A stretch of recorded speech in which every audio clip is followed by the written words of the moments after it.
Hi, I'm Jay Tyler. In this video I'm going to be talking about variations of the ball clasp design. Now if you're new to the field, I have a video program. It's a DVD-based program called Orthodontic Laboratory Basics. It's got 6 DVDs. It's over 7.5 hours of edited video, a complete course designed to teach anyone how to make basic orthodontic appliances. You can check it out on our website at ortholabvideos.com. All right, let's talk about ball clasps.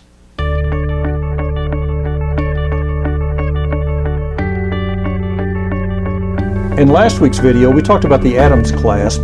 This week we're talking about the ball clasp. And typically a ball clasp will just go over the occlusal and just tuck into the embrasure for retention.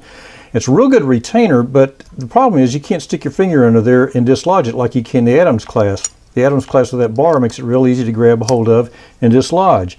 So we're going to talk about some variations of this basic design that address that issue.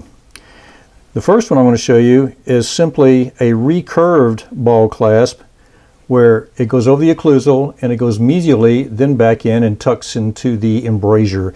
This allows you to have something to stick your finger under and dislodge it, and you still get that ball clasp action. Okay, here's another variation of that. I'll stick on here if I can get it on there. Okay, there we go. And it goes like a zigzaggy and then tucks in. It's got more flexibility. There's a little more adjustment room there. The problem is you kind of run out of wire for the anchor bend on that.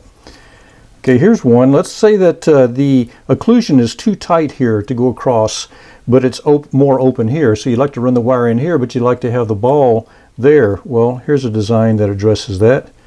It simply goes over where the occlusion is clear, goes back and tucks into where you want it.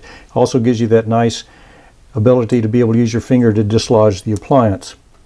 Now here's another variation. It goes across the occlusion distal to the 6-year molar, comes up and tucks into the embrasure that way. Once again, giving you that nice bar to dislodge it with.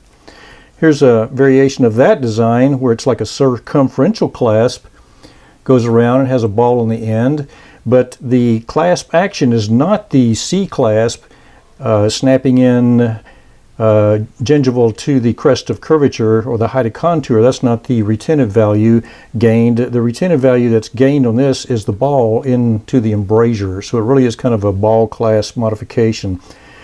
Now here's one I saw that's a combination. I saw this recently online.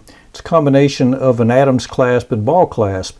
It's got the Adams clasp action bent on the mesial part and the ball clasp tucked into the distal. And it gives you nice value of being able to grab a hold of that with your finger and dislodge it, and it kind of gives you the advantage of both of them. All right, there you have it. We'll see you next week.